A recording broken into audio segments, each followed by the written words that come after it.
നേരത്തെ സ്ഥാനാർത്ഥികളുടെ മതം അല്ലെങ്കിൽ അങ്ങനെ അതിലേക്ക് മാത്രം ഫോക്കസ് ചെയ്തതിനെ കുറിച്ച് പറഞ്ഞു. ഇപ്പോൾ മുസ്ലിം ലീഗിന്റെ കാര്യത്തിൽ വാസ്തവത്തിൽ സംഭവിക്കുന്നത് ഇപ്പോൾ പുറത്തുനിന്നുള്ള ആരും അങ്ങനെ ഒരു പ്രചാരണം അല്ലെങ്കിൽ അങ്ങനെ ഒരു നിലയിലേക്ക് മാറിയില്ലെങ്കിൽ പോലും അതിനുള്ള സാഹചര്യം അവരായി തന്നെ ഉണ്ടാക്കുന്നുണ്ട് എന്നുള്ളതാണ് ഏറ്റവും പ്രധാനത. ഇവിടെ ഇപ്പോൾ ഫാത്തിമ തൈലയുടെ കാര്യത്തിൽ ഫാത്തിമ തൈലയ്ക്ക് വേണ്ടി പേരാമ്പ്രയിൽ ജമാഅത്തെ ഇസ്ലാമി ഒരു കൺവെൻഷൻ നടത്തുന്നു എന്നുള്ള വാർത്ത അല്പം മുമ്പാണ് വന്നത്. അപ്പോൾ സ്വാഭാവികമായും ജമാഅത്തെ ഇസ്ലാമി പോലെ മതരാഷ്ട്രവാദം ഉയർത്തിപ്പിടിക്കുന്ന സംഘടനകൾ പരസ്യമായി പിന്തുണയുമായി രംഗത്ത് വരുമ്പോൾ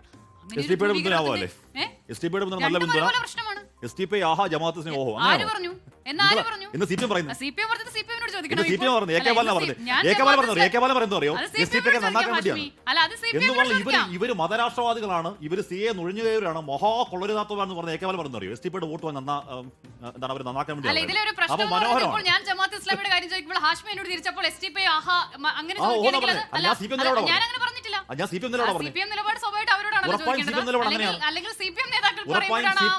തരാതര വർഗീയപ്പെട്ട് നമ്മൾ പറയാണല്ലോ. അപ്പൊ അതിന് ഏറ്റവും നല്ല ഉദാഹരണം കൂടിയാണ് എസ് ടി പി ആണെങ്കിൽ ആഹാ, ജമാഅത്ത് ഇസ്ലാമി ആണെങ്കിൽ ഓഹോ.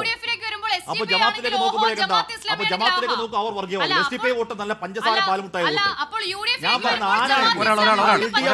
യു ഡി എഫ് ആണെങ്കിലും ഈ തരാതര പീഡന അക്രമമാണ്. അത്രേ ഉള്ളൂ. L D F U D F അത്രേ ഉള്ളൂ. അത് പറഞ്ഞാൽ മതി. എൽ ഡി എഫ് തരാതര പീഡനമാണ്. ആർക്കും മാറ്റില്ല. പ്രതിഷേധം അറിയിക്കേണ്ടതുണ്ട്. ഞാൻ ജമാഅത്തെ ഇസ്ലാമിയുടെ കാര്യം പറയുമ്പോൾ അപ്പോൾ എസ് ടി പി ഒ എന്ന് മറിച്ച് ചോദിക്കേണ്ട ഒരു സാഹചര്യം തന്നെ ഇവിടെ ഉണ്ടാകുന്നില്ല. ഞാൻ സി പി എമ്മിന്റെ കാര്യം പറയാം. ഞാൻ അസൽ കാര്യം പറഞ്ഞല്ല. അതാ ഉറപ്പായും സി പി എം കാണിക്കുന്ന തരാതര പീഡനമാണ്.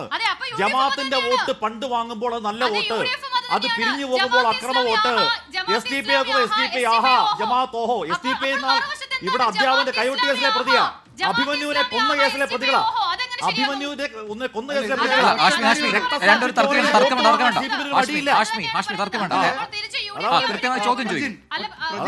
അല്ലല്ല,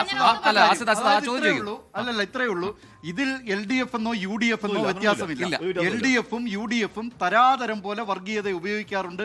ജമാഅത്തെ ഇസ്ലാമിയുടെ വോട്ട് വാങ്ങാറുണ്ട്, വോട്ട് വാങ്ങിയിട്ടുണ്ട് L D F. U D F ഇപ്പോൾ അവരുടെ പിന്തുണ ഉറപ്പാക്കിയിട്ടുണ്ട്. എസ് ഡി പി ഐ ഇപ്പോൾ അവർ ചില നിയമത്തൊക്കെ പരസ്യമായി പിന്തുണ എൽ ഡി എഫിന് പ്രഖ്യാപിച്ചിട്ടുണ്ട്. മറ്റു മണ്ഡലങ്ങളിലും ഏറെക്കുറെ എൽ ഡി എഫിനൊപ്പം പോകും എന്ന് ഉറപ്പാക്കിയിട്ടുണ്ട്. നേരത്തെ എസ് ഡി പി ഐയുടെ വോട്ടുകൾ യു ഡി എഫിന് ലഭിച്ചിട്ടുമുണ്ട്. അത് ആ നിലയിൽ തന്നെ പി ഡി പി തന്നെ രണ്ട് പക്ഷത്ത് യു ഡി എഫിനും വോട്ട് ചെയ്തിട്ടുണ്ട്, എൽ ഡി എഫിനും വോട്ട് ചെയ്തിട്ടുണ്ട്. അതുകൊണ്ട് വർഗീയത ഇവരെല്ലാം തരാതരം പോലെ അധികാരത്തിലേക്കുള്ള ചവിട്ടുപടിയായി വർഗീയതക്കെതിരെ ജീവൻ കളഞ്ഞും പോരാടണമെന്ന് പഠിപ്പിക്കുന്ന ആരാന്നേ? വർഗീയതക്കെതിരെ ഇപ്പോൾ അവർ പ്രകടനപത്രികയിലുണ്ട് മതേതരയാണെന്ന് പറഞ്ഞിട്ട് വർഗീയതക്കെതിരെ പോരാടണമെന്ന് പഠിപ്പിക്കുകയും വർഗീയവാദികളുടെ വോട്ട് വാങ്ങാൻ ഒരു മടിയില്ലാതിരിക്കുകയും എ കെ ബാലനെ പോലെയോട് വന്നു നിന്ന് അതിനെ ന്യായീകരിക്കുകയും ചെയ്യുന്ന എന്തൊരു അപഹാസ്യമാണ്.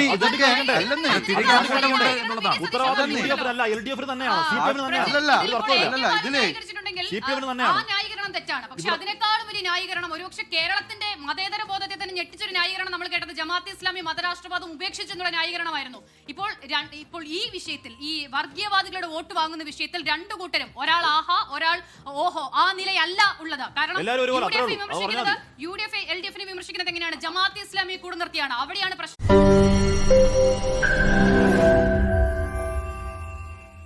ലോകത്തെവിടെയായാലും ഏത് സമയത്തും 24 വാർത്തകളും ഓഗ്മെന്റഡ് റിയാലിറ്റി പാക്കേജുകളും എക്സ്പ്ലെയിനറുകളും വിശദമായി കാണാൻ ഞങ്ങളുടെ യൂട്യൂബ് ചാനൽ നിങ്ങൾക്ക് സബ്സ്ക്രൈബ് ചെയ്യാം.